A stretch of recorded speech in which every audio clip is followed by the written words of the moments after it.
This police shooting that left a man dead in Midvale last September.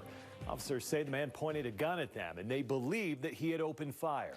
Today, the Salt Lake County District Attorney says the man never fired a shot, but still ruled that shooting legally justified. One member of the man's family is definitely not happy with the findings. News specialist Andrew Adams joins us now live with that update. Andrew? Yeah, he says he sees it differently, even though the DA used body camera footage to explain the ruling that backed the officer's actions.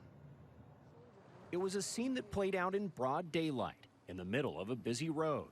Officers on the hunt for a suspect in an armed robbery and drive-by found themselves instead pursuing Matthew Nolden, a passenger from the fleeing car who was armed. Officer Nelson stated that Mr. Nolden raised the gun and pointed it north in the direction of where other officers would be arriving. Body camera footage shows one perspective of the chain of events that followed. There's other officers who said that they see him sort of doing this motion, like he's trying to squeeze the trigger. Officer Nelson fired 17 shots, Detective Belcher fired 7, and Detective Winslow fired 7. The district attorney's investigation found at least one officer believed Nolden shot at her. Impossible because the safety was on and there was no round in the chamber.